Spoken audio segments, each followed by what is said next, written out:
중국 해군이 2019년 건조한 군함은 28척, 여기에는 그 비싸다는 이지스함도 7척 포함되어 있습니다. 더군다나 같은 해 12월에는 며칠 간격으로 군함 5척이 줄줄이 진수되기도 했습니다.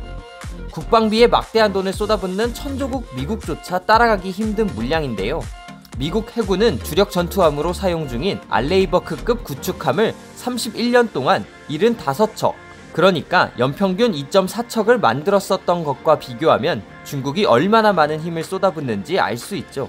중국은 알레이버크급과 비슷한 급인 055형을 2년 반 만에 5척 진수시킨 것은 물론 10척이 넘는 동급 함정을 전국 각지 조선소에서 건조하고 있습니다. 한 척당 우리나라 돈으로 1조 원에 달하는 군함을 대량 양산하는 겁니다.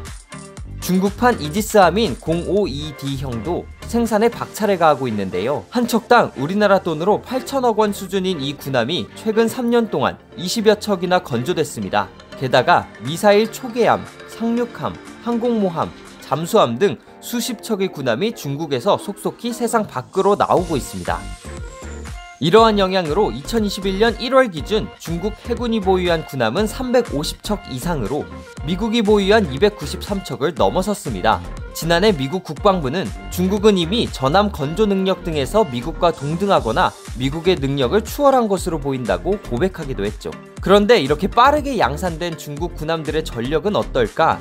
미국의 경우 초도함 건조 후 두 번째 함을 건조하기까지 2년간 시차를 두는데 중국은 이렇게 개발 유예 기간을 두지 않습니다.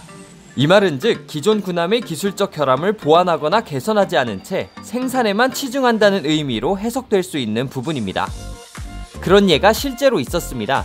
2016년 림팩 훈련에 참여한 중국의 이지스함 052C는 가상 전투에서 명중률 30%에 그치며 세계적인 망신을 당했습니다. 다음해 2017년 중국은 또 052C형을 보완한 052D를 중러 연합훈련에 파견했는데 기관 고장으로 며칠을 망망대해에서 표류한 일도 있었습니다. 2019년에는 중국이 독자 기술로 만든 첫 항공모함 산둥함이 취역했는데 시험 운항을 마치고 돌아오는 중 갑판이 붕괴해 지지대를 받쳐놓는 모습이 포착되기도 했죠. 왜 이렇게 생산 자체에만 열을 올리는 걸까요? 큰 이유는 조선산업 붕괴를 막으려는 정책으로 보는 시각이 많습니다. 한때 정부 보조금에 힘입어 덤핑 전략으로 세계 선박 시장을 석권했던 중국 조선업계.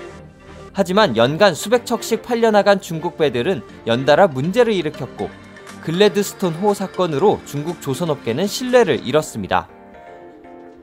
글래드스톤호 사건은 중국 정부가 운영하는 조선회사의 계열사 후동중화조선이 건조한 LNG 운반선인데 건조한 지 2년밖에 안 된 시점에서 선체 결함으로 운항이 중단됐던 일입니다. 화물선은 보통 수십 년씩 사용하는데 황당한 일은 이후에도 더 이어졌습니다.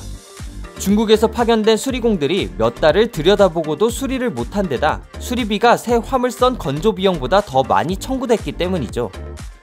이 밖에도 중국에서 건조한 선박에서 불량이 발생하거나 납기일을 맞추지 못하는 일들이 벌어지면서 중국 조선업은 상당히 위축돼 가고 있습니다. 그러니 결국 중국 정부가 나서서 어려운 조선업계를 살리려 군함 사업을 크게 벌리는 것으로 해석하는 겁니다.